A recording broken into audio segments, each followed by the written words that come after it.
Un coach à la une. Aujourd'hui, dans le podcast Un coach à la une, nous allons parler de la présence dans le coaching. Pour cela, je reçois les coachs Dominique Bessière et Christopher Peterson qui ont coécrit le livre Les Voix de la présence, sorti aux éditions Yves Michel. Associés dans leur activité de coaching, ils sont également en couple. Un double statut dont nous parlerons au cours de notre échange. Bienvenue, je suis David Marion, coach professionnel. Dans ce nouvel épisode du podcast Un coach à la une, découvrez deux coachs qui nous partagent leur approche, leurs convictions et leur sensibilité. Un coach à la une. Écoutez, un professionnel vous dévoile un élément clé de sa pratique du coaching. Dominique Bessière et Christopher Peterson, bonjour. Bonjour. Bonjour. Comment vous êtes venus respectivement au coaching ? Alors peut-être commençons par Dominique. Alors, je suis venue au coaching après avoir passé des années en entreprise dans les fonctions de ressources humaines. Et puis, j'ai fait un burn-out dans les années 2000. À ce moment-là, j'ai pris une année pour m'en remettre. J'ai décidé d'aller vers quelque chose que je connaissais en tant que ressources humaines, puisque je prescrivais du coaching. Je me suis formée et je suis rentrée dans ce métier, qui était pour moi une forme de suite logique des ressources humaines, en tout cas dans l'aspect développement, vers 2001. Et toi, Christopher ? Je suis venu grâce à Dominique. Dominique s'était inscrit à une formation en coaching et en même temps elle est rentrée dans un cabinet et le cabinet a dit « je préfère que vous fassiez une autre école de coaching ». Et du coup on avait payé les arts. À l'époque j'étais consultant en stratégie. Je me suis dit pour devenir meilleur consultant je vais développer cette compétence en plus. Voilà, au bout de la deuxième journée ou troisième journée de formation, je savais que j'allais changer de métier, que j'allais devenir coach. Et tu as fait quelle école ? J'ai fait Transformance. Et de ton côté, Dominique ? J'ai fait International Mosaïque. C'était surtout le cabinet dans lequel j'étais qui voulait que je commence dans le cabinet avant de faire cette formation en coaching. Donc vous avez coécrit un livre qui s'appelle Les Voix de la présence, sorti aux éditions Yves Michel en 2017, qui peut être lu avec intérêt non seulement par les coachs, bien sûr, mais également par celles et ceux qui pourraient bénéficier d'un coaching, sans parler évidemment des prescripteurs, donc c'est-à-dire globalement à peu près tout le monde. Pourquoi vous avez choisi de traiter ce sujet de la présence ? On avait envie d'écrire un livre ensemble. Christopher avait travaillé aussi sur la spiritualité et le coaching, qui n'avait pas vraiment débouché sur quelque chose. Et donc, le sujet de la présence est venu, je pense, par une forme d'évidence, en tout cas, que c'était la chose qui, pour nous, définissait le mieux le coaching, je vais le dire comme ça. Et qui pouvait probablement aussi permettre de concentrer beaucoup des pratiques qu'on avait mis en place, l'un et l'autre, et perso et dans notre métier. Christopher ? Oui, ça faisait déjà une dizaine d'années qu'on était tous les deux coachs quand on a écrit le livre. Et moi, je suis quelqu'un qui travaille beaucoup. Et en fait, le travail, c'est beaucoup un travail sur moi. Et donc, c'était aussi pour arriver à mettre des mots sur le travail. Et dans toutes les formations, quand on parle de compétences essentielles, on entendait souvent que la présence, ou vous appelez autrement, était indispensable. Mais il n'y avait pas de parole forcément sur comment ça se développe, comment ça se travaille. Et donc, on avait envie, même pour nous-mêmes, de travailler sur ce sujet-là, de comment ça se travaille, cette présence-là, et de transmettre toutes les façons dont on travaillait dessus. Parce qu'au fur et à mesure qu'on était en train de penser le sujet, on pensait en trouver encore des choses et encore des choses qui étaient nos façons à nous, à travers notre vie, de développer notre capacité d'être présent. Alors, comment vous définiriez l'un et l'autre la présence ? C'est justement cette capacité à être totalement là, avec soi-même et avec l'autre, et avec l'environnement et avec l'univers. Évidemment, quelque chose à la fois pas si compliqué et en même temps très large. Et pour moi, le coaching, c'est ça, c'est la capacité d'être dans une relation, mais pas simplement une relation à l'autre, ou en tout cas que la relation à l'autre passe aussi beaucoup par la relation à soi en tant que coach, pour que l'autre s'autorise à avoir une relation à elle-même et une relation à ce qui est autour de soi. Donc c'est vraiment pour moi le corollaire de quelque chose, pour employer un grand mot, qui est l'amour inconditionnel, qui est la relation inconditionnelle. Finalement, ça passe par ce chemin qui est celui de la présence. Christopher ? J'ai commencé ce métier où je faisais des formations en leadership et j'étais comme le clown blanc qui était sur le devant de la scène. Et donc en général, c'était pas moi qui parlais, c'était souvent des speakers, etc. Mais j'étais toujours visible. Et je me suis rendu compte que la qualité de l'écoute des participants dépendait de quelque chose que je nomme maintenant présence, mais de ma capacité à être totalement là, présent à ce qui se passe. C'est une notion de qualité. qualité d'être qui, au départ, difficilement indéfinissable. Mais ce que je savais, c'est que si je l'avais pas, si ma tête était ailleurs, si j'étais absent à ce qui se passait, ça avait un impact, même sur la qualité du speaker, alors que je n'avais pas la parole, mais j'étais celui qui faisait le lien entre tous les speakers, quoi. Donc il y avait une incidence quasi énergétique si tu manquais de présence à un moment du discours, c'est ça ? Oui. Et dans le métier de facilitation, où souvent on n'est pas présent dans la discussion, on est très conscient, en tout cas de la facilitation un peu chaude, c'est vraiment une histoire de présent à ce qui se passe alors qu'on n'entend pas forcément ce qui est en train de se dire, quoi. Pourquoi est-ce essentiel, selon vous, pour un coach d'être présent notamment dans ses accompagnements ? Pas uniquement dans ses accompagnements, dans sa vie tout court, mais principalement auprès de ses clients. Parce que c'est finalement ce qu'on peut offrir de soi-même le plus précieux. C'est sa capacité à être là avec tout ce qu'on est. On a vu hier un film sur Pina Bausch, sur ses chorégraphies, et les personnes disaient, si t'es grande comme danseuse, sois grande, parce que c'est ce que tu peux apporter au monde. Donc, c'est d'apprendre que ce qu'on peut apporter au monde, c'est ce qu'on est, avec en plus la conscience de ce qu'on est. C'est ça, la présence. Et donc, ce qu'il apporte le coach, notamment, c'est sa présence pleine et entière, c'est ça, ici et maintenant ? Oui, mais aussi parce qu'il autorise et il aide le coaché à lui-même aussi être présent. C'est pas simplement parce qu'il est présent lui. C'est aussi qu'est-ce qui peut aider dans ce qu'il fait, dans ce qu'il propose, comme des tours, comme manière de faire, qui va aider l'autre à être présent. Il y a des processus aussi. Oui, j'entends deux choses. D'une part, par sa présence, il peut modéliser pour son client, mais également, il peut l'inviter à être encore plus présent par des expérimentations, des exercices, etc. Tout à fait. Christopher, un complément ? Pour moi, j'étais déboussolé quand je faisais ma formation au coaching, qui est de dire, c'est au coaché de trouver la réponse aux questions qui se posent, et même trouver le chemin pour trouver les réponses aux questions qui se posent. Donc, à quoi sert le coach ? J'étais consultant avant. Mon job était de donner des réponses. Et donc, ce changement de posture vers écouter, et au-delà de ça, ça fait longtemps en général que la personne se coltine ce problème. Et donc, il n'a pas trouvé pour l'instant. Et donc, il y a besoin d'une sacrée écoute pour savoir quelle est la petite porte d'entrée auquel la personne n'a pas encore été voir. Et ça peut être des signaux très, très faibles. Et donc, être présent à ce signal qui peut être chez soi ou chez l'autre ou dans ce qui se passe autour demande un autre regard, une autre perception, une autre attention que celui auquel j'étais habitué quand j'étais en train d'essayer d'aider la personne à résoudre son problème dans la posture de consultant, quoi. Alors vous évoquez dans ce livre 4 intelligences donc que vous détaillez évidemment dans différents chapitres, corporelles, émotionnelles, de nos pensées et spirituelles. Comment avez-vous pris conscience de leur importance respective ? Moi, c'est quelque chose que j'avais découvert il y a longtemps avec Elisabeth Kubler-Ross, qui est quelqu'un qui est pour moi important dans l'accompagnement du changement et du deuil. Elle avait une jolie expression, elle disait que nous sommes une tarte aux pommes avec 4 parts de la tarte aux pommes. Donc c'est elle qui parlait de la part émotionnelle, de la part corporelle, de la part mentale et de la part spirituelle. Voilà, et on a trouvé que c'était quelque chose qui était facile à utiliser. Pour moi, c'est quelque chose d'important, c'est que nous avons tous des portes d'entrée différentes sur cette présence. Il faut aussi accepter qu'il y a des gens qui vont rentrer par l'émotionnel. Moi, je vais rentrer plus facilement par l'émotionnel. Et d'autres vont rentrer plus par le corps ou par le mental, ou même d'autres par directement le spirituel. Mais c'est comment, même si je rentre par une porte, je vais aller chercher la couleur des autres portes, des autres manières de penser.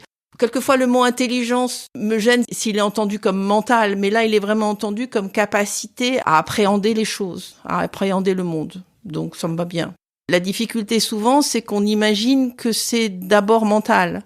Or, on se rend compte que dans la vie, c'est souvent d'autres portes d'entrée qui sont importantes. Et qu'en tout cas, si on reste au mental, on n'a souvent pas compris grand-chose d'important. À partir du moment où on a pris la tarte aux pommes, ce qui est compliqué, c'est presque chaque exemple qu'on prenait, il y avait une bonne partie de ces 4 intelligences qui étaient utilisées en même temps. Comment on classe la PNL, mais c'est les 4. Comment on passe le yoga, c'est les 4. Une méditation pleine conscience, mais c'est les 4. Et donc, il y avait quelque chose d'intéressant de dire, oui, si on regarde simplement la partie corporelle de la chose, comment ce serait pour quelqu'un pour qui c'est par le corps que ça passe. Donc, c'était une façon aussi de séparer avant de revenir sur l'intégrative, de séparer pour mieux relier après. Je vais vous parler un petit peu de mon ressenti à la lecture du livre. Vous vous mouillez vraiment, hein ? Vous parlez l'un et l'autre réellement, en fait, de vos vécus personnels, de vos familles respectives. Toi, Dominique, tu nous parles de la colère, qui est un élément fort dans ta famille d'origine, hein, et qui était une manière, j'ai envie de dire, de s'aimer, de communiquer. C'était une envie de se mettre un peu symboliquement à nu en parlant de tes ressentis, de ton vécu avant d'être coach ? C'était une manière de rendre les choses plus simples et plus lisibles, parce qu'on parle toujours de soi, même quand on écrit un roman, hein.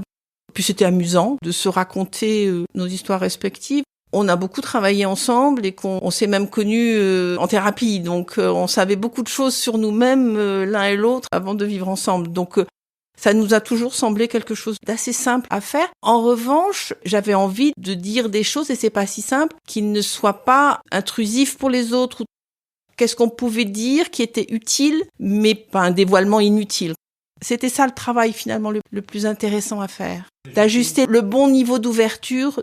Ce qu'on fait en coaching aussi, hein. C'est souvent intéressant de partager une partie de soi-même, mais une partie qui est utile au propos.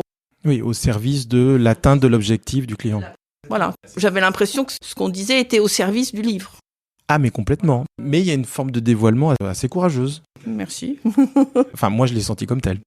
Le sens aussi de ça, c'est moi j'ai souvent remarqué dans des livres qui essaient de transmettre quelque chose, c'est très très influencé par l'expérience personnelle des personnes. Donc les gens ils généralisent quelque chose qui sont à partir de leur histoire. Donc donner quelques clés de chacun de nous, de notre histoire, pour pouvoir permettre au lecteur de pouvoir dire « Ah tiens, il y a ce biais, moi je comprends pourquoi il y a ce biais, parce qu'il est passé par là ou qu'elle est passée par là », peut-être aider à accepter que certaines choses qu'on dit qui ne seraient pas exactement la façon dont eux le diraient, et ils disent « Ah ouais, je vois, viennent de là ».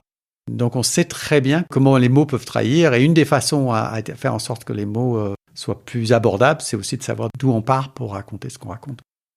Donc l'idée, c'est de se dévoiler un petit peu subtilement pour expliquer l'éventuelle coloration de certaines explications, c'est ça ? Avec aussi la spécificité qu'on est assez différents. Introverti, extraverti, famille anglo-saxonne et famille pieds noirs. On pouvait aussi donner, pas tout l'arc-en-ciel, mais une partie des couleurs différentes. Est-ce que vous pourriez expliquer comment l'un et l'autre vous faites pour affiner votre perception selon ces 4 dimensions, pour que votre présence soit aussi complète que possible ? Moi, c'est quelque chose sur lequel je dévoue beaucoup de mon temps.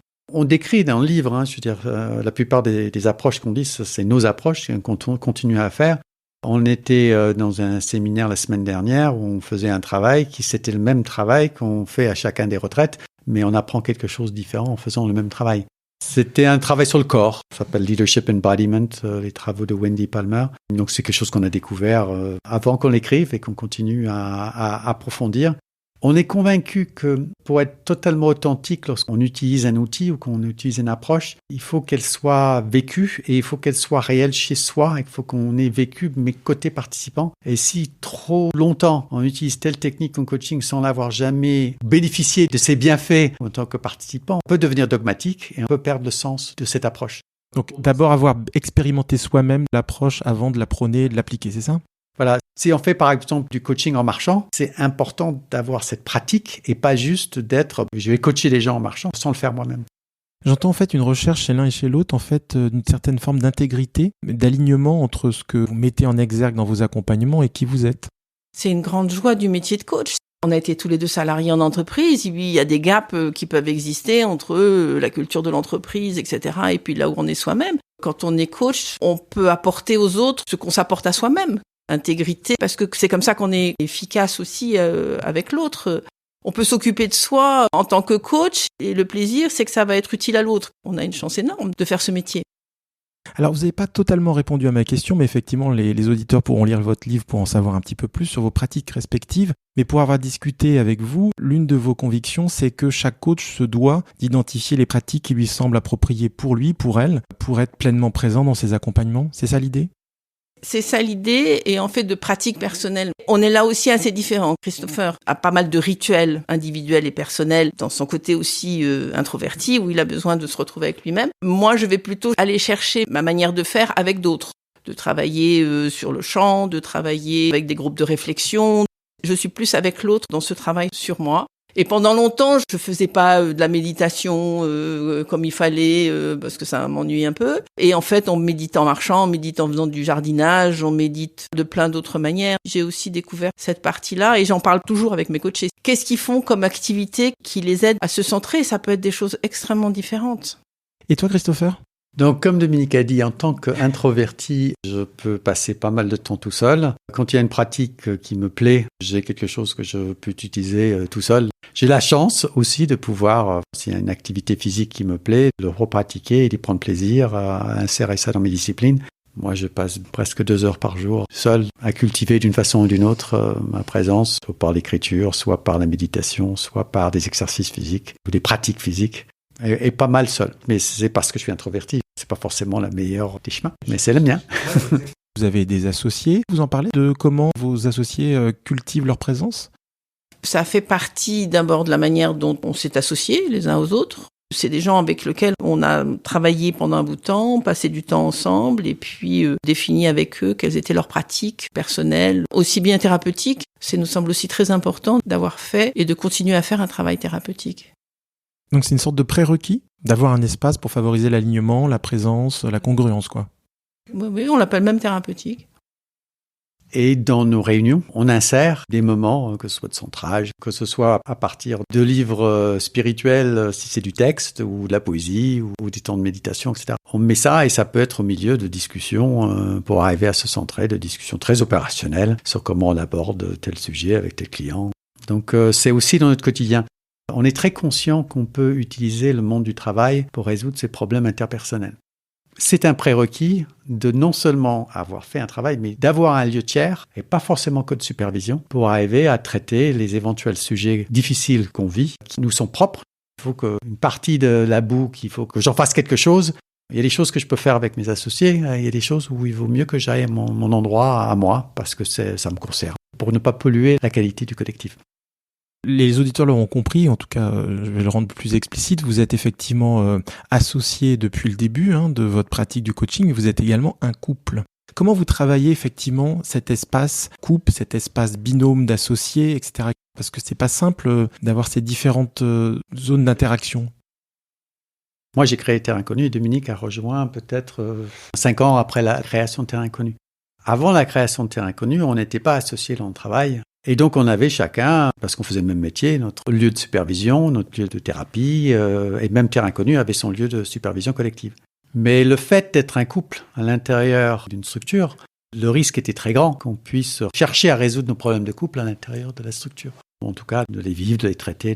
Et donc, dès qu'on s'est associé, on a choisi quelqu'un, on a démarré un travail qu'on continue toujours maintenant pour avoir un lieu. On s'était connus en thérapie, mais c'était pas pour se mettre ensemble. On n'a jamais fait de thérapie, entre guillemets, de couple. Et c'est pas une thérapie de couple qu'on a fait, c'est un lieu de travail où on peut, y compris, faire de la thérapie. C'est une énergéticienne, mais qui fait aussi, si besoin, une thérapie de couple. Donc, si on a un enjeu de couple, on le traite et on le voit plusieurs fois par année pour pas que la relation entre Christopher et Dominique devienne le sujet central.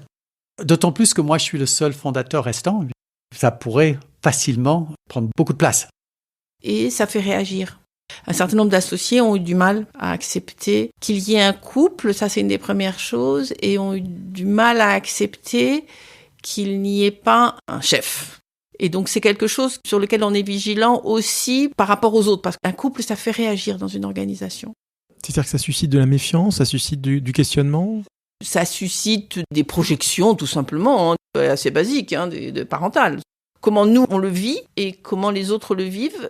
En tout cas, on a été très vigilants sur les associés qui rentraient, de dire vous rentrez pour travailler dans ce groupe-là où il y a un couple. Qu'est-ce que ça vous fait ? Donc vous l'affichiez l'un et l'autre dès le début, quoi. Complètement, oui. C'est aussi pour ça, je pense qu'on avait besoin d'un lieu pour nous, pour en parler. C'est pas le centre de l'histoire, mais ça existe. Non, mais c'est important parce que je pense que parmi les auditeurs, il y a peut-être des personnes qui se sont formées au coaching et qui constituent un couple et qui pourraient vouloir se lancer, ou d'autres qui depuis quelques années travaillent ensemble en tant que couple de coach. Donc moi, ma question, c'est est-ce que c'est simple de travailler ensemble lorsque l'on est un couple ? Il y a quelque chose qui est très important pour moi, c'est que ça arrive à un moment après quand même une longue carrière de l'un et de l'autre. Nous avons eu une longue carrière en entreprise, l'un et l'autre avec des métiers différents, et nous avons eu un temps d'exercice du métier de coach complètement séparé. Donc on sait ce que c'est, cette capacité à aller seul voir un client, on l'a complètement. Moi je me sens assez à l'aise. J'imagine bien que vous ne travaillez pas tout le temps ensemble, mais quelle est la spécificité de travailler ensemble ou de temps en temps ensemble ? Parce que ce n'est pas forcément en permanence, j'imagine. Nous, on fait les 3/4 de nos missions, c'est des missions collectives. Et donc, la plupart des missions collectives, on intervient à 2. Donc, nous intervenons régulièrement ensemble. On ne privilégie pas forcément par rapport aux autres. On ne dit pas en général qu'on est un couple. Au départ, en tout cas. En général, notre commanditaire, celui qui travaille proche de nous, on le dit, il le sait, mais c'est pas intéressant pour une équipe, pour les gens qui nous découvrent. Et en général, ils le savent pas. Mais le degré de travail qu'on a fait un ensemble et un l'un l'autre, on connaît vraiment nos complémentarités. On sait s'appuyer l'un sur l'autre, on sait nos limites. C'est un peu l'objectif qu'on cherche à avoir chaque fois qu'on co-anime. Et donc moi, en tout cas, l'exemple de la co-animation avec Dominique est quelque chose qui est présent à mon esprit quand je co-anime avec quelqu'un. Souvent, on se retrouve sur des coachs internes parachutés avec quelqu'un avec lequel on n'a jamais co-animé.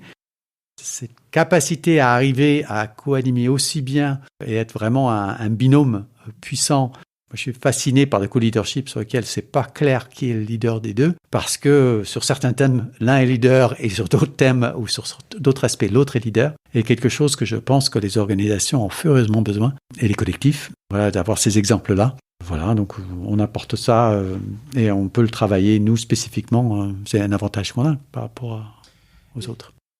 Et au-delà du fait d'être un couple, ça apporte quoi de coacher de manière bicéphale, donc à deux ?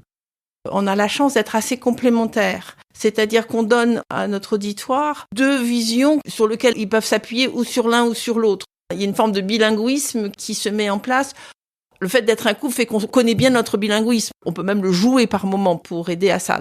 Ça, c'est la première chose. La deuxième chose sur laquelle, pour nous, c'est essentiel d'être deux face à un groupe, et notamment quand on accompagne une équipe constituée, c'est que on n'est pas le représentant du patron. On est un collectif face à un collectif. C'est très très important pour nous ça, parce qu'on fait exister le collectif. Et notre capacité à être ensemble et à s'écouter, etc., est aussi quelque part quelque chose qu'on peut montrer au collectif qui est possible, quoi. Des fois on s'engueule un peu même, parce que why not? Quand on travaille avec une équipe, notamment une équipe constituée, on travaille pour le collectif et pas pour le patron. Une des raisons pour lesquelles on croit très fort à être bicéphale, on n'a pas la même présence lorsqu'on est juste en train d'observer et d'accueillir ce qui se passe que lorsqu'on est en train de parler. Et donc, lorsque, entre nous deux, celui qui prend le micro, celui qui donne une instruction, celui qui est en train d'essayer de préciser le sens, à ce moment-là, il n'a pas du tout le même type de présence, le même type d'écoute, il ne perçoit pas les mêmes choses. Moi, quand j'ai commencé ce métier, j'ai commencé dans des programmes de leadership où, typiquement, les animateurs étaient des grands extravertis, moi étant plutôt un introverti. En fait, le couple marchait très bien parce que l'extraverti correspondait pour 80% du public. Mais il y avait 20% qui ne s'y retrouvaient pas.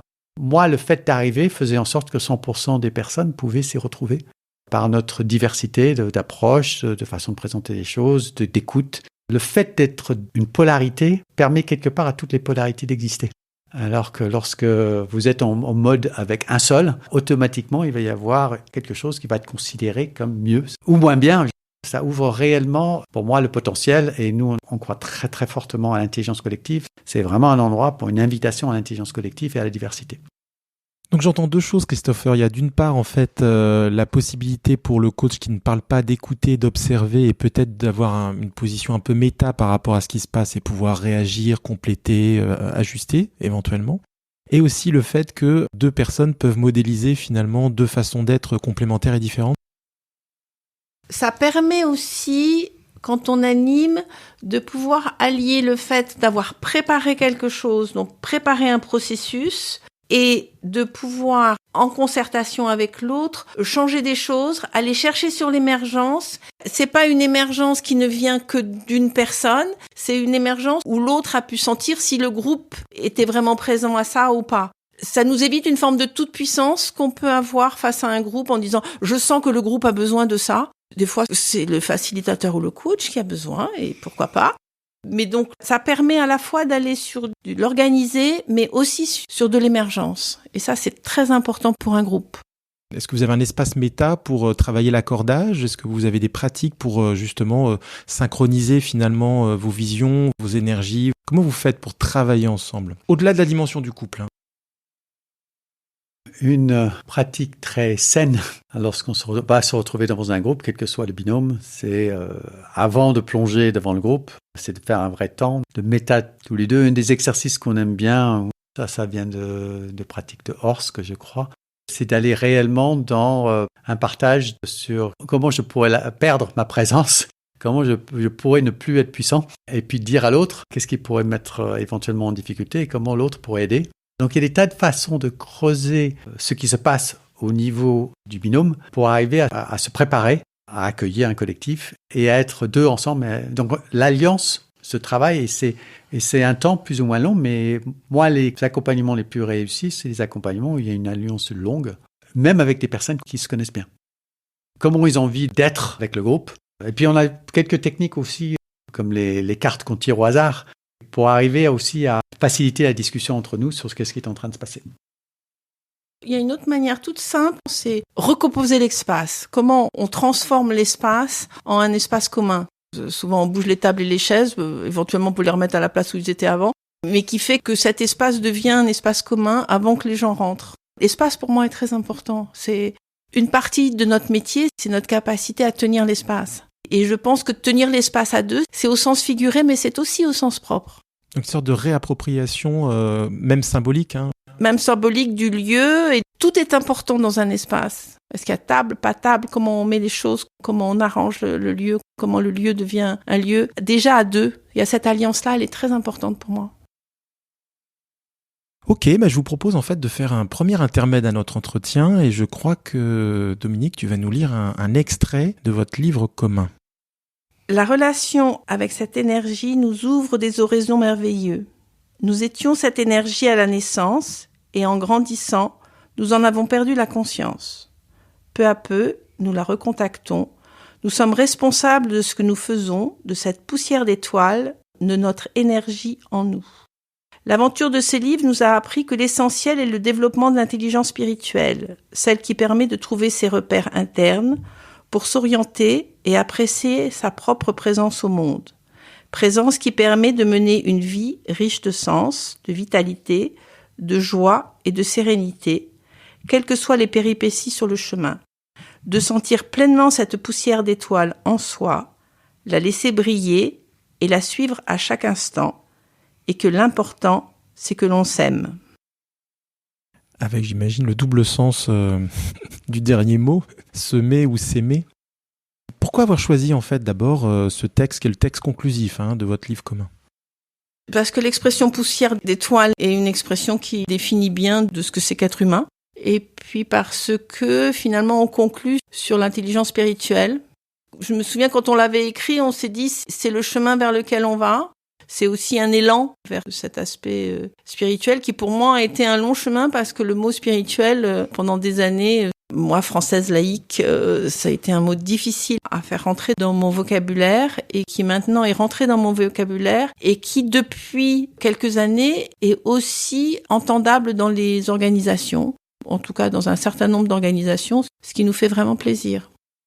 Quand on parle de spiritualité, on parle de spiritualité incarnée, donc on parle de corps. On aurait pu aussi trouver un passage où on est en train de souligner ça, que le point d'entrée, encore plus que l'émotionnel qui est en train d'entrer dans l'entreprise, c'est le corps. Voilà, on n'a pas écrit dans le livre, mais par un prochain livre, pour moi, l'humain doit travailler sa relation à la nature et ça passe par le corps. Donc, quelle relation chacun des êtres humains ont avec leur propre corps, souvent à l'image de la relation qu'ils ont avec la planète. Mais ça, je pense qu'on en parlera sur le choix final pour le coup. Mais revenons un petit peu sur un élément. Moi, je trouve ce texte magnifique. Et la question qui me vient, c'est quelle est la place de la transcendance, de la spiritualité dans vos accompagnements ? Est-ce que vous accordez une place à cette dimension-là ? Et si oui, comment ? On n'emploiera pas nécessairement le mot au départ, mais on laisse de l'espace. Déjà, de l'espace à ce qu'on peut appeler du centrage, aller se promener dehors, regarder la nature, du temps à réfléchir à l'énergie qui est présente. On va plutôt prendre l'ensemble de ces mots. Et pour moi, la spiritualité, elle est aussi très horizontale. C'est-à-dire que ce qui se passe dans un groupe, ce qui se passe entre des personnes, il y a du mystère. Et c'est ce mystère qui est important. Les mots sont souvent un peu piégés. Moi, j'essaye plutôt de proposer plusieurs mots, plusieurs modalités qui vont du centrage individuel à un travail sur le corps en bougeant, etc. Ça peut être aussi un travail avec les mains, avec l'argile. Voilà. Comment je fais sortir le merveilleux? Comment je fais sortir l'émergence? Comment je fais sortir le magique qui est là et que j'en prends conscience et que je l'honore? Par plein de manières différentes, sans me piéger par les mots. Quand tu dis piéger, c'est éviter que éventuellement des participants au coaching soient déroutés ou déstabilisés par l'incursion de ces mots-là dans l'entreprise, c'est ça? Et soit en rejet. Parce que d'abord, je l'ai été, et parce que c'est pas intéressant, parce que nous sommes tous des poussières d'étoiles. Donc là, l'idée, c'est plutôt d'utiliser la pratique, l'expérimentation pour leur faire bénéficier de quelque chose sans mettre nécessairement des mots qui pourraient être rebutants, bloquants, déroutants, c'est ça? Oui, ou de proposer plusieurs mots. Je vais pouvoir m'attacher au mot émergence, je vais pouvoir m'attacher au mot merveilleux. Il y a un mot qui peut me parler à moi. C'est toujours une proposition d'une palette. J'entends plutôt l'utilisation d'un champ sémantique ou lexical large qui permet d'englober le maximum de compréhension et d'acception du sujet. Oui, absolument. Et chacun trouve sa place dedans. Et donc son mot. Ouais. Christopher. Sur le spirituel, on parle souvent de ce qui ne peut pas être nommé. Et donc tout mot ne marche pas. Ce que j'ai envie chaque fois de dire, c'est que, ok, il n'y a pas de mots, mais il n'y a rien de plus important. Mais après, on utilise des mots dans l'entreprise, on va utiliser l'essentiel, on va utiliser la notion de qualité. N'importe quel spécialiste de qualité sait que ce qu'on parle de qualité, on est en train de parler de quelque chose de totalement impalpable. C'est quelque chose qui n'est pas mesurable. Et donc, on est dans ce niveau-là. Juste au niveau global, je serais plutôt sur l'immanence que de la transcendance, parce que pour moi, le coaching, on ne cherche pas une voix à l'extérieur de la personne, on cherche une voix qui est intérieure. Donc, je suis plutôt, pour moi, dans la relation de coaching à la partie immanence de la spiritualité que la partie transcendance, parce que on cherche à faire monter la personne en puissance, et donc on cherche plutôt la voie spirituelle intérieure qu'une voie qui serait extérieure, du moins. Dans ma pratique, je cherche plutôt ça que de chercher quelque chose qui viendrait des ancêtres ou d'un livre religieux ou de l'extérieur de la personne, quoi. Quelle que soit la qualité qui peut venir de l'extérieur de la personne. Est-ce que vous avez l'un et l'autre parfois été surpris de la résonance que ces pratiques, que ces invitations que vous faites à vos clients dans certaines situations pouvaient avoir? Ce qu'on a souvent remarqué, c'est que quand on demande à une équipe qu'est-ce qu'ils pratiquent en dehors du monde professionnel, beaucoup ont en fait une pratique qui soit un art martial, qui soit le chemin de Compostelle ou d'autres choses du même genre, ou la sophrologie. Les gens ont des pratiques et qui savent que c'est des pratiques qui les aident à être qui ils sont. Les arts aussi, hein? Les arts aussi, la beauté, absolument. Aller dans des musées, tout ce plaisir-là. Tout le monde a une pratique. Après, comment ils conscientisent cette pratique, ça fait partie de notre travail de coaching, comment ils conscientisent cette pratique comme une pratique qui peut les aider à se sentir mieux et à se sentir plus vivants. Ça, c'est une partie du boulot du coach, d'arriver à travailler ça. Et comment ils partagent ensemble ces pratiques. Souvent des gens qui arrivent et qui sont épuisés parce qu'ils ont un nouveau boulot, un nouveau poste, c'est qu'ils ont lâché une des pratiques qui finalement leur permettait d'avoir cette respiration-là. Voilà. Et donc c'est juste de leur dire, remettez cette respiration dans votre vie, remettez cette pratique dans votre vie. Christopher? Oui, le sujet, c'est ramener la vie dans l'entreprise. Cette vie, c'est ramener le corps. Donc oui, en répondant à ta question, on est souvent étonné plutôt individuellement que collectivement. C'est difficile collectivement d'y mettre des mots. Individuellement, on est très surpris de tout à coup la personne qui a, je sais pas quoi, telle pratique au tennis, qui a jamais vu le lien avec le leadership ou telle pratique esthétique ou telle pratique religieuse et sur lequel c'était une sorte de jardin privé qui n'avait pas sa place quand il réfléchissait à des questions professionnelles. Je l'ai vu même sans savoir exactement qu'est-ce qu'il mettait derrière. Tout à coup, la personne commençait à briller parce qu'il a fait la connexion entre quelque chose qui est vital pour lui et quelque chose qui a un rapport avec sa vie professionnelle. Et donc, quand ça se passe en organisation et qu'il y a suffisamment de personnes qui ont fait cette connexion, on se sent dans l'air, on se sent dans l'enthousiasme, on se sent dans la qualité. Donc, c'est pas le sujet. Et chaque fois qu'on travaille en collectif sur la spiritualité, on cherche pas à se mettre des gens d'accord. C'est infaisable de mettre des gens d'accord. Mais par contre, que beaucoup ramènent et brillent, si on revient à la métaphore de la poussière d'étoiles, un peu plus fortement, tout à coup, tout le collectif le sent, quoi. Quelle est selon vous, de par votre expérience, la définition la plus adéquate possible du coaching ? Donc c'est accompagner, c'est d'être à côté d'une personne dans son cheminement qui est généralement un cheminement dans un passage. C'est accompagner quelqu'un qui a à faire un passage et donc de l'aider en le mettant le plus en sécurité pour faire ce passage, sachant que la sécurité peut passer par un aspect aussi un peu confrontant. C'est vraiment cette image-là que j'ai. Alors, je fais bien les choses, je fixe des objectifs, je fais tout ça. Mais au bout du bout, c'est ça qui se passe. C'est d'avancer sur ce passage et traverser une forme d'appréhension, de peur. C'est ça le chemin. Il y a quelque chose de particulier dans cette posture du coaching qui est que sur les questions qu'on se pose, c'est soi-même qui avons les réponses aux questions qu'on se pose. Et c'est pour moi une posture totalement révolutionnaire. Et on n'a pas fini de toucher à cette révolution. Ceux qui arrivent à faire ce métier avec grâce, c'est vraiment des élus parce qu'on est en train de réellement permettre à des êtres de monter en autonomie, de monter en capacité réellement de vivre pleinement la vie, quoi. Mais au départ, c'est aider une personne, une équipe à se rendre compte qu'ils sont capables de trouver eux-mêmes les réponses aux questions qui se posent. Quand un coaching est réussi et que le coach s'efface et que la personne ou l'équipe fait aussi bien sans le coach, on a bien fait le boulot, quoi. Alors un autre élément qui est évoqué dans votre livre, c'est la facilitation.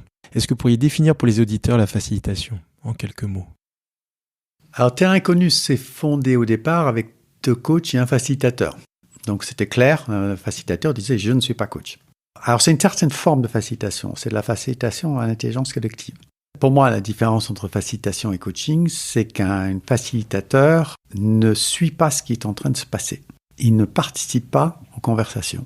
Donc, il ne sait pas ce qui se dit entre les gens. Il crée un processus. Toute la réflexion sur la création, elle peut se faire de la même façon, peut-être par un coaching collectif ou par un facilitateur. Et là où vous pouvez voir la différence, c'est que le règle d'or pour un facilitateur, c'est « trust the process ». C'est une fois qu'on a décidé de faire de la théorie U, de l'appreciative inquiry, du co-développement, quel que soit le processus, on va emmener le groupe jusqu'au bout de ce processus, presque quoi qu'il se passe, parce que ce qui est en train de se passer est intéressant quoi qu'il se passe. Un coach ou des coachs sont en contact avec un groupe pour répondre aux besoins du groupe. Et donc le processus ne prime pas. Un bon coach, il va changer de processus au fil de l'eau. Il va ajuster, quelquefois à tort. Mais en tout cas, pour moi, un coach est plus dans la mêlée, et c'est pas forcément facile de l'être. Un facilitateur, normalement, il lance le truc et il s'efface. Il est présent dans la salle, mais il n'est même pas visible, il n'est pas sur l'estrade. Il est dans un petit coin en train de sentir ce qui se passe et de préparer la suite. Oui, la compétence essentielle dans ces cas-là, c'est la croyance dans le process. Ça, c'est un métier, de croire que ça va le faire, qu'ils vont y arriver, contre les résistances qui peuvent exister parce qu'elles existent. C'est vraiment une compétence à mettre en œuvre. Et la deuxième compétence essentielle, c'est la capacité justement à tenir l'énergie du groupe, à être le contenant dont le groupe a besoin à ce moment-là. Il est très présent à ce qui se passe, mais il n'est pas présent aux personnes, il est présent à l'ensemble du groupe, à l'énergie qui est là. Et c'est très différent. Et là, on touche à quelque chose de l'émanence, de la transcendance. C'est là notre métier. On sait que ça va le faire. Christopher, est-ce que tu peux nous définir la théorie U ? La théorie U, c'est un processus qui cherche à emmener un collectif à faire du voyage du héros en même temps. Ça a été créé au départ pour un processus long, pour aider des communautés entières à changer, à se transformer. Nous, on l'applique dans des organisations, sur des moments de vie d'une organisation, donc plus comme des facilitateurs, dans le sens qu'il y a en général un séminaire qui va durer 1, 2, 3 jours, en utilisant les différentes étapes de la théorie U. Peut-être rappeler les étapes clés de la théorie U ? La première intelligence à laquelle on va s'adresser, c'est l'intelligence cognitive, c'est le mental. Donc la première chose qu'on va faire, c'est se débrouiller pour que le collectif échange le plus possible toutes les informations que tout le monde a besoin de savoir, toute la réalité telle que les personnes actuellement le voient. Et la réalité, ça peut être beaucoup de choses, ça peut être aussi bien les croyances, les valeurs, la vision. C'est les points d'entrée communs, l'état de la concurrence, donc des études, voilà. Donc ça, c'est une première étape. Peut-être en avant. Pourquoi la théorie ? C'est lorsqu'il y a besoin de revoir des choses relativement profondes dans une organisation. Changement de valeur, changement de posture. La question, c'est est-ce que les piliers qui fondent actuellement l'organisation, quel que soit ce qu'on entend par pilier, mais ça peut être l'ADN, c'est ce qu'on considère comme immuable. Or, à des moments, si on ne change pas les piliers de l'organisation va à sa perte. Donc, il y a des moments où c'est intéressant de dire, attendez, est-ce que ce pilier-là, il fait toujours sens ? On a accompagné récemment une association dans un des piliers qui faisait sens, Leurs statuts sont basés sur un truc qui, actuellement, la majorité des personnes dans cette assoce n'y font plus référence. La clé de voûte a changé, quoi. Donc, la clé de voûte a besoin de muter. C'est très compliqué pour cette assoce. Et c'est pas une petite assoce. Et donc, pour permettre à des gens d'arriver à faire ce saut collectivement, donc nous, on croit à l'intelligence collective. Nous, on pense à ce qu'il faut que l'ensemble du collectif, ou l'ensemble des leaders du collectif, donc dans l'exemple, ils étaient 70, se mettent d'accord en même temps sur qu'est-ce qu'on met à la place, ou comment ça doit bouger. Et donc, pour arriver à ça, on commence par la visite du champ mental, pour rassurer le mental sur, voilà, on est d'accord, ça c'est tel qu'on voit le monde. Donc ça, c'est un partage de connaissances, en quelque sorte. Partage de vision du monde. La deuxième, c'est un partage des réalités, mais au niveau émotionnel, des ressentis. On énergétise le collectif en allant chercher actuellement qu'est-ce qui se passe, qu'est-ce qui les touche, qu'est-ce qui est important pour eux. Tout ça pour pouvoir aller au-delà des peurs, pour dire si on va au-delà de nos peurs, si on lâche un certain nombre de choses, et si on rentre dans ce vide qui est la raison d'être de cette assoce, quel mot on mettrait dessus ? Ce qui est très important dans la théorie U, pour nous, c'est que cet aspect qui est vraiment l'aspect du sens, il est individuel. On n'est pas en train de chercher à ce moment-là à se mettre d'accord sur quelque chose. On est vraiment dans une expérimentation de ce qui est important pour moi, qu'est-ce qui a un sens pour moi, avec l'idée que, et sans nécessairement le partager, mais de vivre en même temps ce travail sur le sens. Là, justement, on peut utiliser des aspects artistiques, on peut utiliser la nature, on peut faire beaucoup de choses qui vont être sensibles. C'est ce travail individuel qui va se connecter à soi-même, qui ensuite va permettre de mettre des mots. Mais on passe d'abord par un moment où il n'y a pas de mots. Les mots, à ce moment-là, sépareraient. Il faut être centré sur soi pour pouvoir après avoir des mots communs. Souvent, ce qui est difficile pour des gens, c'est quand on travaille très vite sur les valeurs, quelles sont nos valeurs communes et des choses comme ça. Là, non. Qu'est-ce qui fait que je suis là ? Qu'est-ce qui fait que je me lève le matin et que je viens là, dans cette organisation, à ce moment-là ? C'est un recentrage individuel avant d'aller vers le collectif. Avant d'aller vers le collectif et d'y mettre des mots, et individuels, et qui passe par autre chose même que le mental. C'est par l'artistique, par la marche, par la danse. Il n'y a pas des mots tout de suite. Pour moi, ça, c'est très important. Et ça, c'est le bas du U, quoi. C'est le moment où l'émergence, le magique, le spirituel est présent. Je crois qu'Otto Scharmer appelle le bas du U presencing. Et presencing, dans le sens de la présence, c'est avant de donner du sens. C'est avant d'interpréter, avant de mettre des mots.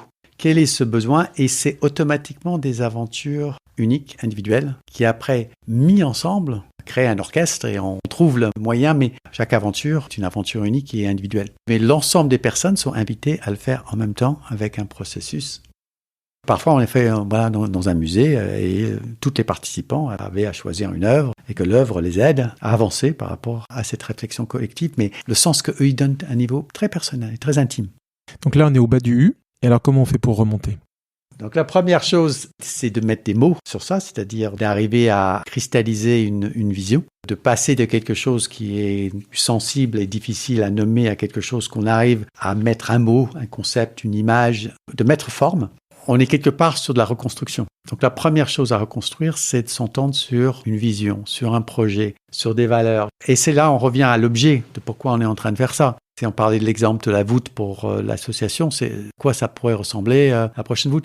Et la façon dont eux ils voulaient travailler, c'était pas forcément une voûte. Ils disaient c'est quoi sur les 3 prochaines années notre priorité. Ils n'ont pas travaillé par la voûte, ils ont travaillé sur c'est quoi cette priorité-là. Et donc on est un peu en train de trouver quelles sont les choses sur lesquelles on serait d'accord pour dire ce qui est prioritaire et pas prioritaire. Donc on a commencé dans un premier temps à dire mais attendez, avant de choisir des priorités, c'est quoi les critères sur lesquels on s'entend tous, la plupart, pour dire ça, c'est le critère qui dégage la priorité. Et ce travail collectif sur les priorités est quelque chose qui montre bien ce montée du U où on est en train de dire on s'entend sur l'essentiel. Puis après, on fait des choix. Mais les choix doivent correspondre à cet essentiel auquel on s'entend.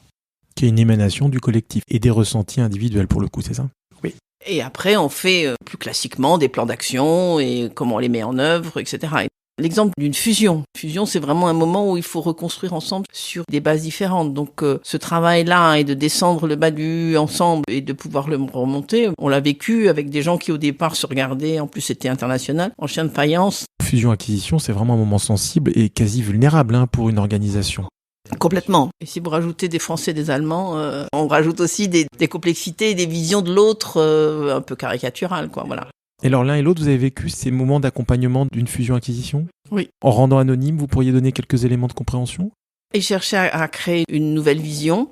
Ce dont on n'a pas parlé, il y a aussi tout un travail en amont. Et par exemple, dans cet endroit-là, on avait demandé à ce qu'il y ait des interviews des clients faits en binôme. Et comme par hasard, on mélangeait les deux entités qui allaient ensemble voir un client et qui revenaient. Donc la réalité qu'ils ont partagée au début a été la réalité des clients, mais qui avait déjà été formée par un travail collectif. Donc en fait, les gens arrivaient en ayant déjà fait un travail collectif. On y avait ajouté aussi le fait de faire venir un certain nombre de plus jeunes qui eux-mêmes apportaient une vision différente. Donc dans la manière dont on parle du réel au départ, il y a déjà toute une construction du travail qui était fait. On les fait se coucher tard et se lever tôt.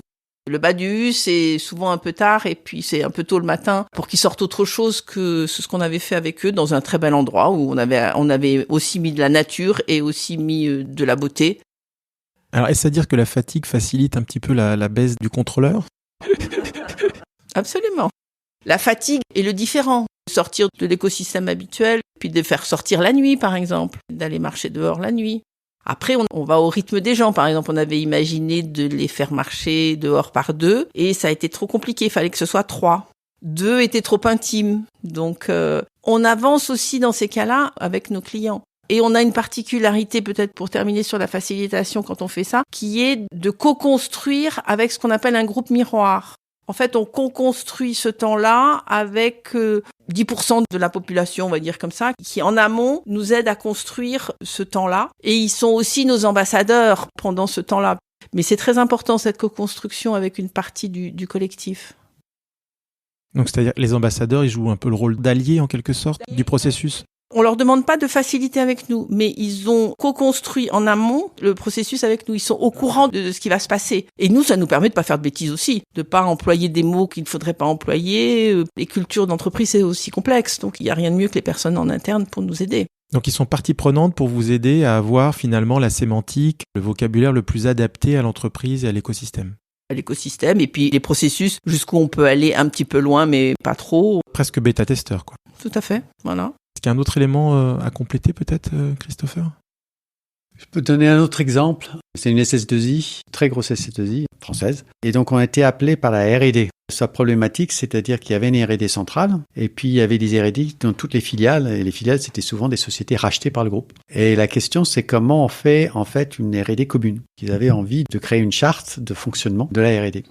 Et donc, le but de ce travail était, quand on est en bas du U, ce qui était important, c'est qu'à chacun se connecte. Pourquoi faire du R&D ? Et donc, quand on est arrivé à travailler sur la charte, en fait, ils avaient lâché, parce qu'il y avait évidemment des différences entre filiales, il y avait des oppositions, plus il y en avait qu'avant, c'était des concurrents. Mais par contre, ce qu'ils avaient de commun, mais il fallait qu'ils passent par d'abord la partie émotionnelle, bien comprendre toute la richesse de ce qui existe, puis après tout l'émotionnel par rapport à leur vécu, et après on l'a connecté sur leur raison d'être, pourquoi je suis dans la R&D, pourquoi la R&D est important pour moi. Et à partir du moment où chacun était ancré là-dedans, quand il s'agissait de mettre des mots sur comment on travaille ensemble, il n'y avait plus de hiérarchie, ils étaient tous égaux, ils étaient tous sur une même passion, et ils ont trouvé assez facilement, en se mettant en groupe, quand il fallait passer à des phrases. Il y avait une dizaine de groupes, chacun parlant d'une des parties de cette charte. Et les phrases qui sont sorties de chacun des groupes, l'ensemble des autres personnes disaient mais cette phrase, je l'achète, quoi. Et je me souviens des dirigeants qui étaient en train de nous regarder avant qu'on commence à rédiger. On passait 3/4 du temps à faire autre chose que de rédiger. Et en fait, c'est devenu très simple à partir du moment où, quand on est passé à l'action, les gens, ils étaient vraiment connectés à leur raison d'être individuelle et évidemment collective. Il y avait un projet collectif qui les intéressait tous. Est-ce qu'on peut dire que cette approche permet de finalement connecter le collectif à une sorte d'inconscient collectif qui favorise l'émanation d'un sens commun ? Oui, et ce qui est important et souvent pas facile à vivre par nos commanditaires, c'est que pour arriver à ça, le temps de préparation est très long. Ça, c'est une confiance que doit nous faire le commanditaire. Tout ce temps de préparation permet à un moment à ce que ce qui sort va être et commun et simple. Alors, oui, inconscient collectif, ou l'autre image qu'on peut avoir, c'est comment, en se branchant sur le besoin de chacun et du groupe, je vais arriver à construire quelque chose qui va être commun. C'est vraiment aller à la source. Comment on va à la source ? Et de cette source, avoir confiance que ça va se créer relativement rapidement. Que ça va jaillir. Que ça va jaillir de la source, oui. Si tant est qu'on met quand même des processus en place, des horaires, des choses qui contiennent. Oui, du cadre. Oui, parce que c'est aussi important de contenir dans ces cas-là. Est-ce que ça veut dire que lorsque vous parlez avec un client de cette approche et de comment vous pourriez la mettre en place chez eux, vous devez les convaincre en donnant des exemples un peu concrets d'accompagnement antérieur, peut-être pour les rassurer? Comment ça se passe à ce moment-là? En général, un client, soit a travaillé avec nous d'une façon ou d'une autre, soit il y a quelqu'un à qui il fait sacrément confiance, qui a dit pour ce truc-là, faites appel à un terrain connu. L'exemple de la sauce qu'on a fait récemment, c'est une personne qu'on connaît très bien. Et on vérifie que le commanditaire est OK pour laisser quelque chose émerger. Qu'il n'a pas prévu la sortie avant qu'on y aille, quoi. Ce qui peut arriver. Il faut qu'il lâche prise. Et qu'il fasse confiance à lui-même aussi qu'en sortie, ça va pas être si loin que ce qu'il avait pensé et ça risque d'être mieux. Ah, ça veut dire que le commanditaire doit pas être trop contrôlant, quoi. Tout à fait. Et ça, c'est quelque chose qu'on vérifie assez fortement parce que le risque, c'est la manipulation. Si on fait un truc où il y a une manipulation, l'intelligence collective dans cette organisation, elle va avoir du mal à s'en remettre. L'autre risque, ça pourrait être la déception, en fait. C'est rare la déception parce que les gens se souviennent du chemin. Il peut y avoir un peu de déception sur finalement le résultat, mais le chemin a été tellement énergétique, ça a créé du commun. Quelquefois, il faut lâcher le U. On a régulièrement été dans des choses où au début, le commanditaire voulait aller très profond et on s'est rendu compte que, en fait, le collectif qu'ils voulaient amener, ils n'avaient pas le même projet que les leaders. Et donc, ça sert à rien de faire ça parce que c'est pas leur projet. On se souvient d'une organisation où, en fait, quand on faisait le groupe Miroir, on disait, mais attendez, c'est leur job de porter cette responsabilité. Et donc, il y a tout un travail au départ en disant, c'est quoi le besoin collectif, c'est quoi le projet collectif? Est-ce que revoir les fondamentaux est aidant pour cette organisation à là où il en est? Nous, on considère dans une organisation que ce type de travail en U, c'est tous les 5 ou 10 ou 15 ans. Et il faut le faire au bon moment. Donc il y a une phase préparatoire et d'exploration initiale assez importante et essentielle pour que ça puisse être à propos d'avoir une approche avec la théorie U, c'est ça? Ça se fait sur 6 mois. Entre le moment de préparation, le groupe Miroir, la préparation, il faut entre 3 et 6 mois. On n'est pas loin de l'accouchement, hein? Absolument. Un grand prématuré. Oui, c'est ça. Pour revenir sur le nom de notre société, elle s'appelle Terre Inconnue. L'idée est qu'on va sur des terres qu'on peut éventuellement considérer que c'est des terres complètement inconnues, parce qu'on va à un endroit sur lequel on n'est pas conscient, mais en fait, quelque part sur un autre plan, on est déjà conscient, on est déjà un terre inconnu. Donc il y a ce mélange comme un yin et du yang où on passe de l'un à l'autre qui est important pour nous par rapport à lorsqu'on est en train de parler de ces voyages-là, que ce soit en intelligence émotionnelle, intelligence corporelle ou intelligence spirituelle. C'est des choses que le mental n'a pas forcément bien saisies. C'est pas pour ça que l'intelligence n'est pas là et qu'il y a une autre part de soi qui a tout à fait compris et qui sait déjà quoi. Et donc, on est beaucoup comme dans le coaching en trouvant une ressource pour avoir une réponse. Il y a une partie de soi qui sait déjà la réponse aux questions qu'on se pose. Et la présence à travers ces intelligences-là, et pour certains, ça va être le corps, et souvent, c'est le mélange des quatre. Alors, Dominique et Christopher, maintenant, l'idée, c'est de tirer au sort, dans ce deuxième intermède, des petits papiers sur lesquels il y a écrit des numéros correspondant à des questions que vous n'avez absolument pas eues à l'avance. Et vous allez donc choisir des questions. Donc, ça sera à vous de décider si vous voulez répondre l'un ou l'autre, ou les deux, d'ailleurs, ou pas. C'est OK ? Allez-y. 22.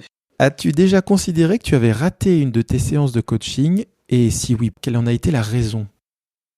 Évidemment, oui. J'ai raté plus qu'une séance de coaching. Les séances de coaching que je rate et que je vais m'empresser d'aller travailler avec mon superviseur, c'est les séances de coaching où, au 3e oui mais de mon coaché, je me dis il y a un truc. C'est des séances où, très classiquement, je veux pour l'autre. Avec le métier, on le fait de plus en plus subtilement, mais je l'emmène dans un endroit où il n'est pas encore capable d'aller, il veut pas aller, ou c'est l'endroit où je veux aller moi. De plus en plus, j'arrive à prendre une respiration au 3e oui mais, et de lui dire d'ailleurs, bon, vous êtes au 3e oui mais, on va prendre un temps de respiration et on va repartir autrement. Recentrage. En recentrage, on se lève tous les deux, etc. Et oui, ça arrive, pas trop, mais un peu. Christopher ? À la limite, plus je suis absent, moins le coaching réussit, ou plus je suis présent, plus le coaching peut être réussi. Les endroits où j'ai pas l'impression d'avoir fait mon job, c'est les moments où je rejoins Dominique, où en fait j'étais plutôt chez moi que chez l'autre, où j'avais mon projet que j'essayais d'imposer d'une façon ou d'une autre à personne. Donc manque d'écoute, manque d'humilité, manque d'ouverture, manque de cœur, manque d'à-propos. Ok. Alors je propose en fait, Christopher, que tu tires le deuxième petit papier. 3. Entre préparation et improvisation, où se situe le plus ta pratique du coaching, Christopher? Et si ça parle à Dominique, tu pourras aussi répondre. Hein. Je vais faire une différence entre coaching individuel et coaching collectif. Un coaching collectif en binôme, sans préparation, pour moi, c'est une faute professionnelle. Une préparation où on met des mots dessus, on cherche à réfléchir, comment on va aborder la chose, qu'est-ce qu'on va y faire ou pas. Au niveau individuel, la préparation peut être extrêmement courte. Parce que dans un coaching individuel, on est un peu plus au service de la personne. C'est une des réponses. La deuxième réponse, c'est que le travail qu'on fait sur soi sont un prérequis par rapport au coaching. Dominique? Dans le coaching individuel, je me centre, je me mets en situation d'être en relation avec la personne qui va venir, mais je ne prépare rien. Je prépare éventuellement la pièce dans laquelle je suis. Je fais en sorte qu'il y ait des possibilités d'outils qui me seront utiles ou pas pendant le coaching. Et je me suis rendu compte que c'est une des difficultés que j'ai en visio, parce qu'en visio, j'ai moins cette capacité, plutôt qu'improvisation, de créativité avec la personne. Et en collectif, ça change un peu la donne? En collectif, moi, je suis vraiment très attachée au processus qu'on a mis en place. Surtout si on l'a prévu avec des gens en amont. Je me méfie de l'improvisation qui peut être une forme de toute puissance du facilitateur ou du coach. J'aurais tendance à tenir mon processus. Est-ce que tu peux tirer un autre papier au sort, Christopher, s'il te plaît? Le 15. Quelle est ta meilleure habitude professionnelle pour être un bon coach? Moi, je suis un kinesthésique. Donc, la meilleure pratique que j'ai, et que je ne fais pas forcément toujours, c'est ma capacité à écouter ce qui se passe dans mon corps au fil de la séance, que ce soit un coaching individuel ou un coaching collectif. Donc, c'est le corps boussole? C'est un corps boussole, c'est-à-dire le corps, c'est pas forcément le fait que j'ai mal au coude, mais le fait de faire attention au mal au coude va automatiquement me mettre en mouvement. Moi, je peux avoir un risque d'immobilisme ou d'homéostasie. Et mon corps, il est très puissant pour dire quelque chose. De bouger, par exemple? Ça peut être de bouger, ça peut être de l'émotionnel qui sort. Mais ça peut être pour le binôme. Moi, je me souviens en co-animation avec un grand groupe, de se retrouver en train de dire « mais c'est pas ça dans mon corps ». Et la personne avec qui j'ai co-animé disait « ouais, attends ». C'est-à-dire peut-être qu'il faut revoir le processus parce qu'il est en train de se passer quelque chose qu'on ne sait pas encore mettre des mots dessus. Ton corps te permet de canaliser des perceptions, des ressentis de ce qui peut se passer dans l'écosystème dans lequel tu coaches? C'est un indicateur, quoi. C'est un indicateur que quelque chose peut-être éventuellement d'essentiel est à l'œuvre auquel il est intéressant de porter attention. Et donc, comme ça, c'est un de mes canaux, lorsque je suis bien connecté à mon corps, c'est une bonne pratique pour moi pour arriver à être mon coach. Et toi, Dominique? Ce qui m'est venu en tête, c'est de soigner l'inclusion, de soigner l'accueil de moi et de l'autre. C'est l'écrin dans lequel on peut après faire des choses. Et je pense que c'est quelque chose d'important. À l'autre bout, c'est soigner la fin. Comment on se dit au revoir. Ces deux temps sont essentiels pour être un bon coach. Prendre soin du début et de la fin, en quelque sorte. Prendre soin du début. Ce que je ne sais pas toujours faire, mais vraiment aussi dans ma posture. J'ai compris que, par exemple, en collectif, ça peut être bien pour moi de commencer assise pour ne pas être en position haute et en apnée de stress ou de choses comme ça. Et ça m'aide à être un bon coach. L'un de vous deux tire un autre petit papier? 29. Inversion des rôles. Quelle question aimerais-tu me poser? Pourquoi tu t'intéresses tant au coach? Quand j'ai été formé au coaching, j'ai regardé ce que faisaient les coachs comme communication. Je trouvais que soit la communication était illisible, incompréhensible, parce que jargonnage, soit il y avait des promesses de changement merveilleux, mais déconnectées, me semble-t-il, d'une réalité. Et moi, l'idée de ces deux podcasts, c'est d'offrir un espace où les coachs et les superviseurs parlaient de leurs pratiques, mais je les invite fortement à être explicites pour être impactants. Moi, c'était vraiment la volonté. Je ne sais pas si ça répond à la question. Ça aide les coachs, mais qu'est-ce que ça t'apporte à toi perso?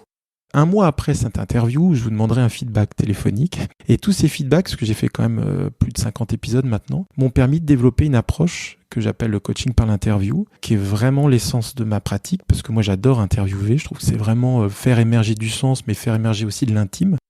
Et ça m'a permis de mettre au point une pratique qui me permet d'accompagner des dirigeants, mais pas que, des leaders d'opinion en tout cas, ou des managers de managers, pour préparer une transformation ou un changement important et prendre la parole, mais de manière authentique. Un autre petit papier ? 25. Le plaisir dans le coaching, c'est quoi pour vous ? Un biodanza, on danse à deux et on fait des rencontres qui sont très courtes. Et pendant la rencontre, il peut se passer quelque chose de très intime. Ce qui m'émerveille dans le coaching, c'est qu'il y a des moments où il y a une alliance, il y a des moments où on est en train de faire une danse à un moment donné sur quelque chose qui touche. On parlait de poussière d'étoiles, où cette côté poussière d'étoiles, on est en train de le révéler. Et ces moments-là, et c'est en général assez inattendu, c'est souvent au détour de quelque chose. Et quand ça arrive, ça touche au merveilleux. En tout cas, moi, j'ai un plaisir qui reste. Et ça peut m'énergétiser un bon bout de temps, quoi. Alors peut-être préciser que la biodanza, c'est une pratique psychocorporelle qui s'apparente à de la danse, même s'il n'y a pas de chorégraphie à proprement parler, et qui consiste effectivement à exprimer par le corps ce que la musique proposée par le facilitateur, celui qui organise la séance, va faire émerger chez chacun des participants. C'est aussi oublier les mots, puisque c'est un élément clé de la biodanza. Les mots sont interdits pour faire émerger le sens par le corps. Donc c'est puissant. Dominique ? Les discussions m'ennuient quand même assez rapidement, donc là, de pouvoir aller en profondeur avec les gens est un plaisir inouï. Il m'est arrivé quelquefois de ne pas comprendre ce qui se passait en coaching individuel et de voir au sourire, à l'émerveillement du coaché qu'il avait pigé un truc qu'il n'avait pas nécessairement envie de partager avec moi, et waouh, ça c'était un grand plaisir, presque enfantin. D'accompagner l'autre à conscientiser quelque chose d'important pour lui ou pour elle ? Que la confiance soit tellement grande entre nous qu'il n'ait même pas besoin de me le partager. C'est pas qu'il n'a pas envie, c'est que c'est pas nécessaire et que c'est là.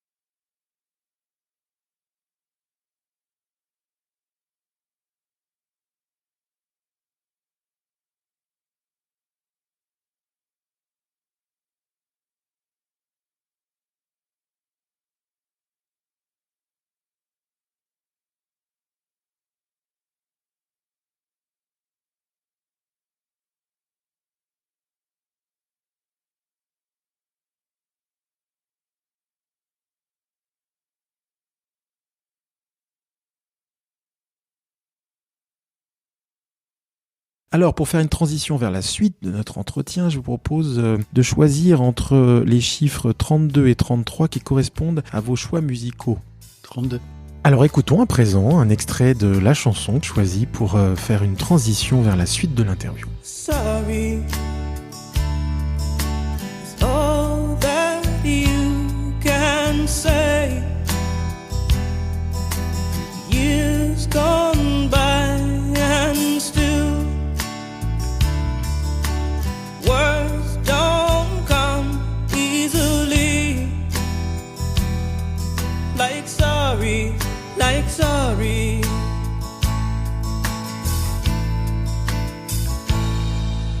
Forgive me. It's all that you can say. Years gone by and still words don't come easily. Like forgive me, forgive me. Il s'agit de Baby Can I Hold You, qui est le 3e single de l'auteur-compositeur-interprète américaine Tracy Chapman, sorti en octobre 1988. Alors pourquoi ce choix ? Les deux choix de musique étaient des choix émotionnels, où le sens de la chanson compte. On peut après dire des choses sur la diversité, c'est une femme, elle est noire, elle est une militante. Et elle a une voix magnifique. La chanson parle d'une personne qui regrette de ne pas pouvoir dire à quelqu'un qu'elle l'aime et qui demande une seconde chance, une seconde danse. Est-ce que ça pourrait parler de vous, ce choix ? Les chansons qui m'ont le plus touché m'ont toujours touché avant que je comprenne le sens des mots. Il y a des chansons, même si c'est des chansons en anglais, je ne sais toujours pas vraiment de quoi ça parle, mais il y a quelques moments de la chanson qui me touchent particulièrement. Je ne veux pas dire ça pour éviter la question. Il y a quelque chose dans ce travail coaching et sur la présence, c'est d'être présent à quelque chose de plus profond. D'abord, sur la base, d'aller au-delà des apparences.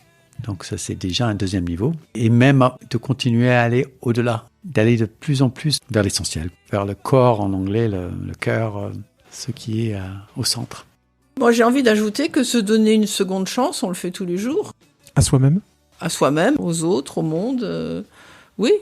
Alors, la chanson, elle a 35 ans et elle a vraiment séduit beaucoup de générations parce qu'il y a eu beaucoup de reprises de cette chanson. C'est devenu quasiment un standard assez culte. Elle incarne aussi quelque chose de très fort dans l'espace de la rencontre. Est-ce que vous espérez la même chose avec votre approche ? La question est bonne, oui. Enfin, moi, je me sens tout à fait dans une forme de transmission de manière générale dans le métier de coaching, mais aussi en particulier que là où on en est, notre vie aussi. Et ça me plaît que cette chanson, qui date d'une époque, soit reprise à différents endroits par différents groupes, oui, bien sûr. Ah, c'est clair que j'aimerais que dans 100 ans, Terre Inconnue existe toujours. Parce que l'unicité que nous, on a, c'est comment faire un travail sur l'essentiel à plusieurs et de l'amener ensemble et de sortir d'un modèle pyramidal. Il y a un décideur ou il y a un leader ou il y a un responsable. Vous allez vraiment sur des modèles de co-responsabilité. Et donc là, on est sur des modèles plus vastes que le coaching individuel. Mon rêve, c'est que le coaching individuel s'apprenne et que ce posture de coach fasse partie de tous les métiers. Je veux dire qu'un médecin, il doit être coach. Un juge, un député doit pouvoir adopter cette posture de coach dans son métier. Mais que ce soit une posture qui devient une pratique de toute professionnelle, une qualité d'être, quoi. Et que c'est pas quelque chose qui est réservé à un métier, mais c'est quelque chose qui est enseigné de façon générale.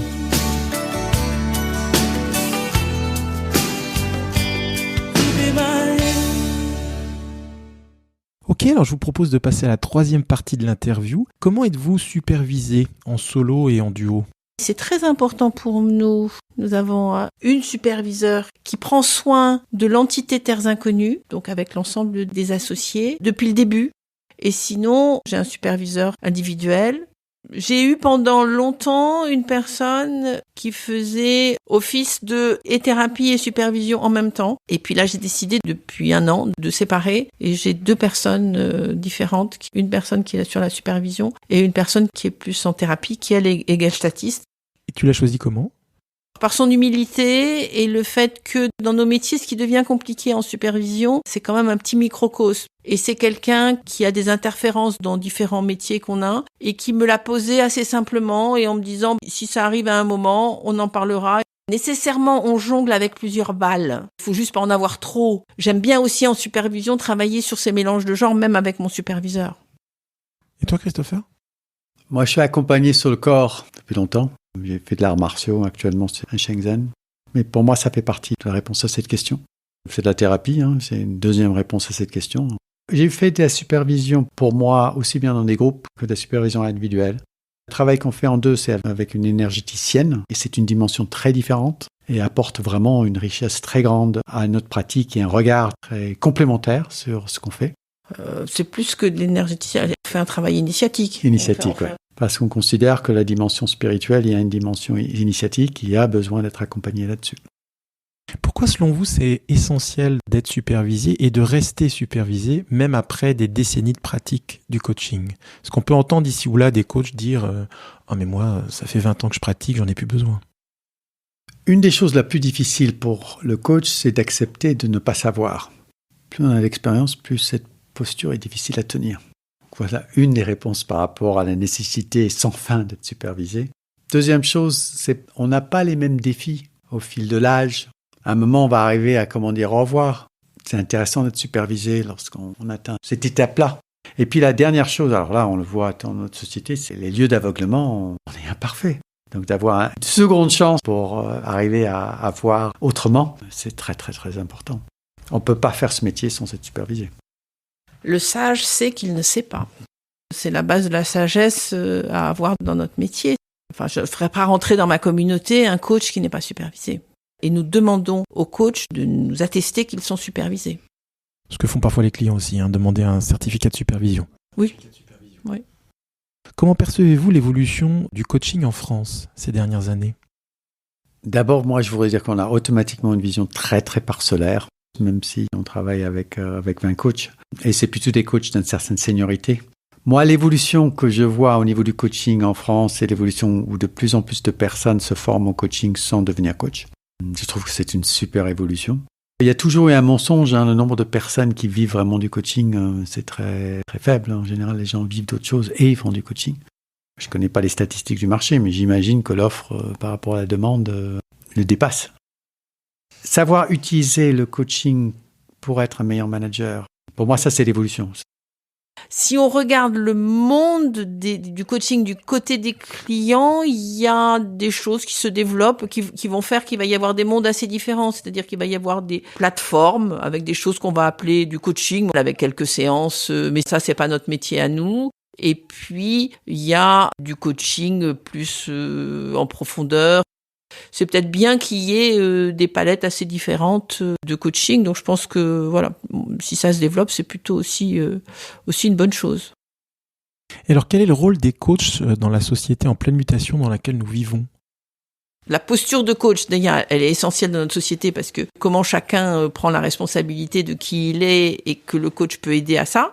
Nous, aujourd'hui, on se pose vraiment la question du changement climatique. Qu'est-ce qu'on fait face à ce monde-là ? Et aujourd'hui, nous, malheureusement, je trouve qu'on n'a pas bien trouvé encore la solution de comment intégrer ce paradigme-là essentiel et le monde du coaching. Moi, c'est ma prochaine réflexion importante. Elle est comment on allie cette réflexion sur chacun a ses ressources, chacun est responsable de ce qu'il fait, et comment il est aussi responsable du monde dans lequel on est aujourd'hui et qui va quand même quelque part à sa perte. Donc ça, c'est une responsabilité forte que peuvent avoir les coachs, mais je pense qu'il y a du boulot devant soi pour arriver à structurer, à penser ça. C'est un champ que moi, j'ai vraiment envie d'explorer.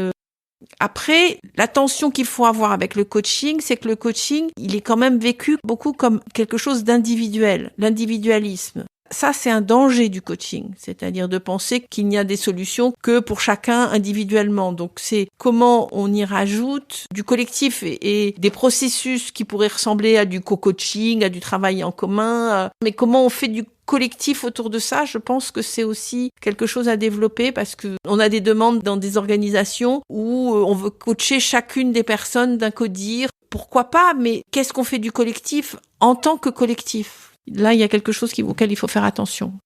Christopher ? J'ai l'impression dans le monde dans lequel nous vivons, nous devons déconstruire une foultitude de certitudes et de foultitude de privilèges. Et donc le coaching comme pratique est totalement essentiel. Je suis totalement d'accord avec Dominique que jusqu'à présent, le coaching a été surtout développé sur le coaching individuel. Et le coaching individuel, il suffit de voir le marché. La plupart des coachs sont tout seuls. Ils ne se sont pas mis ensemble pour faire des communautés. Et souvent, les personnes qui sont coachées, ils sont coachés individuellement. On connaît même des coachs qui coachent des personnes dans les entreprises alors qu'ils considèrent que les entreprises, ce n'est pas une bonne chose. Et donc, ils coachent la personne et qu'on est vraiment convaincu que les solutions sont collectives, que les questions sont tellement difficiles à résoudre qu'il va falloir se les coltiner ensemble dans des collectifs. Et ça, pour l'instant, ce n'est pas le cœur du métier. Or, pour moi, c'est ce que le monde a besoin maintenant. Alors, que souhaiteriez-vous que les auditeurs retiennent de notre entretien ?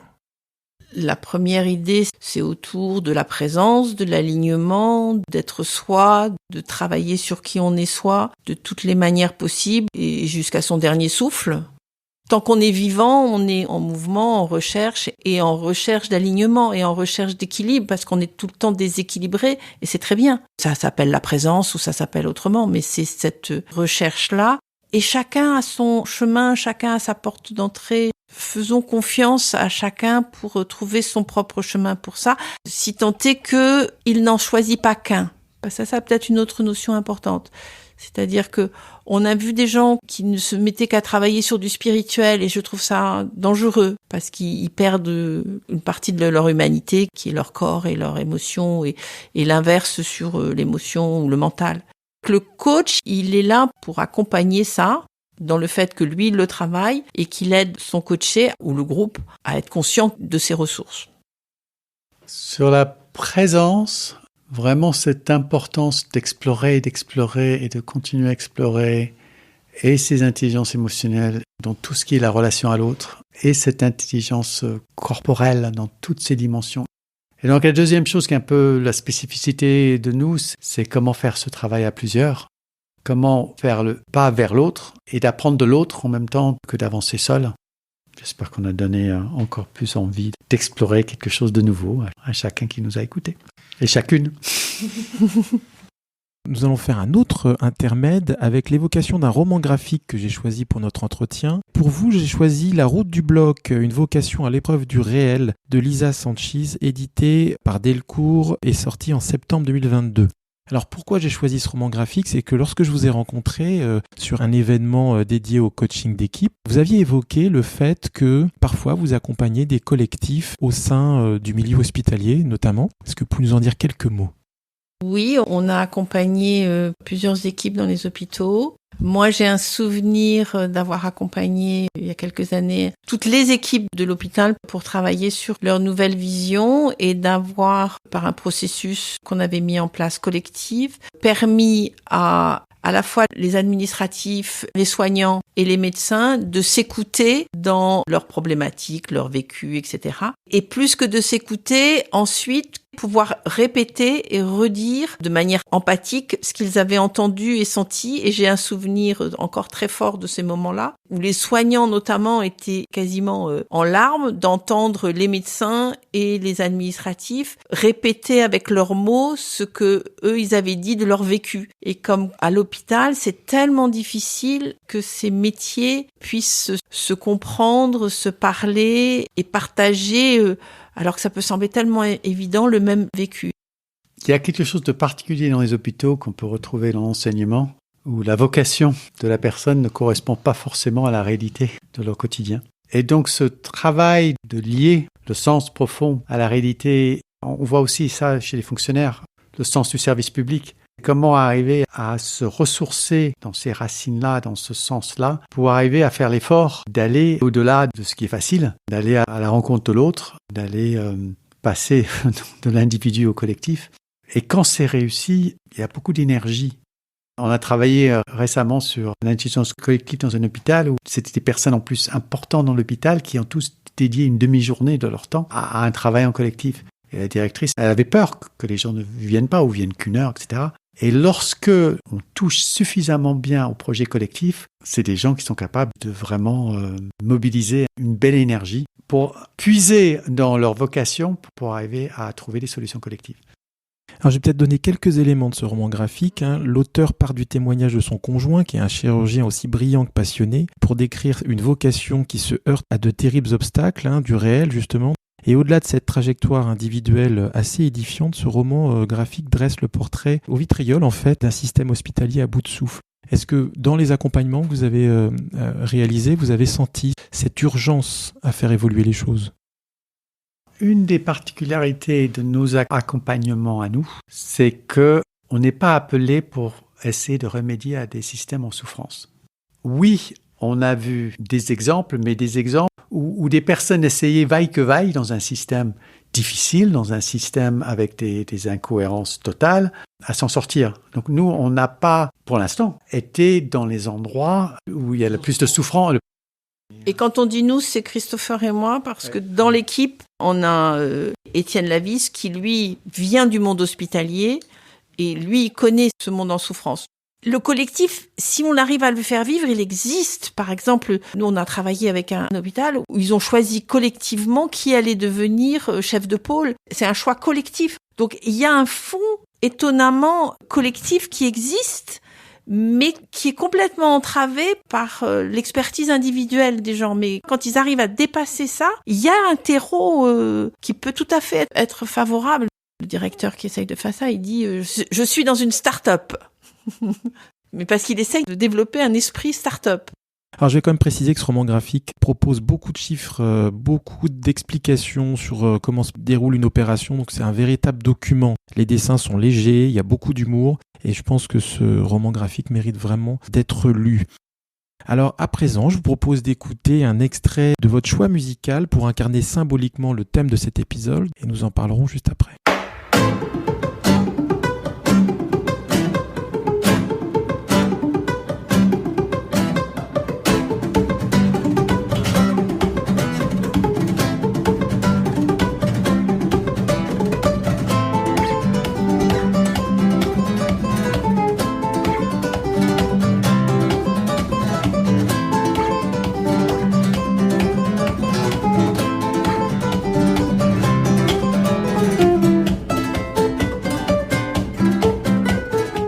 s'agit de Tamakun de Rodrigo y Gabriela, issu de leur second album éponyme sorti en 2006 en Irlande. Rodrigo y Gabriela est un groupe de musique originaire du Mexique et composé de Rodrigo Sanchez, qui est plutôt côté guitare solo, et de Gabriela Quintero, guitare rythmique. Pourquoi ce choix, Dominique et Christopher ?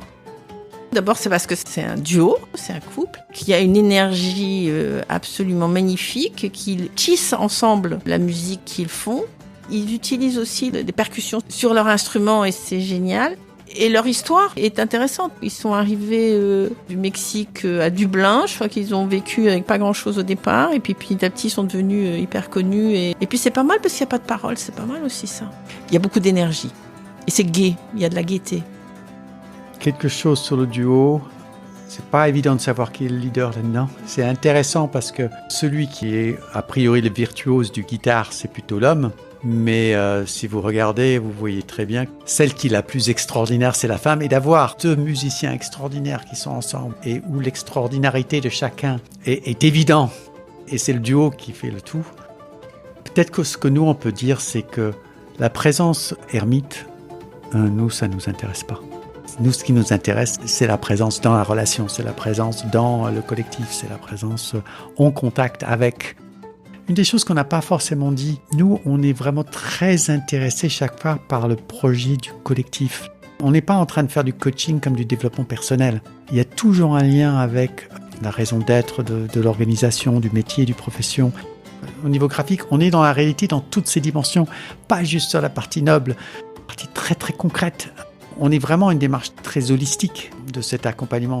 Alors le message de ce morceau est d'apprendre aux enfants à respecter la nature, notamment pour que les enfants ne manipulent pas les crocodiles ou les prennent en photo, mais les respectent en fait, en tant qu'être vivant. Ça vous évoque quoi ?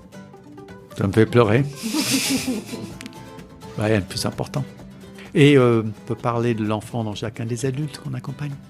Je pense que la plupart des enfants sont très très en avance par rapport aux adultes et la plupart des adultes feraient bien de retrouver leur enfant intérieur pour avoir un peu plus de contact avec la nature. Et l'idée de respecter les crocodiles est intéressante. Ça veut dire peut-être respecter même ceux qui semblent au premier abord dangereux. Surtout dans le monde de l'entreprise. On a vite fait de mettre une étiquette sur certains. Absolument. Dans le monde de l'humain, on qualifie de sauvage. La jungle est complètement à tort. On a été une fois en Afrique dans le territoire des lions, accompagnés par des gens, ont été à pied, non armés. Et dit, mais il n'y a aucun danger à se promener dans la jungle non armée. Donc, il y a une vision que les hommes, que les êtres humains ont développée de la nature qui est totalement fausse, mais à milieu. Et projeter des choses qui sont extrêmement négatives des humains, en train de dire, bah oui, mais non, mais ça vient de la nature. Alors dans une interview récente, Rodrigo explique « Je pense que la longévité de notre carrière s'explique par notre différence. Il y a 10 ans, on trouvait peu d'instruments acoustiques. Nous sommes également arrivés au bon moment et au bon endroit. L'Irlande vivait une métamorphose sociale et politique quand nous avons débarqué en 1999. C'est une combinaison de travail et de chance, ajoute Gabriela. Est-ce que cela pourrait aussi parler de votre entrée dans le coaching ? D'abord, ça peut parler du coaching. Pour moi, un coach, c'est la bonne personne au bon moment, au bon endroit, et la capacité à tout moment d'avoir l'humilité de savoir qu'on ne l'est plus, cette personne, même si on l'a été, est une des compétences de coach et qui est une des raisons pour laquelle c'est bien de ne pas être que coach.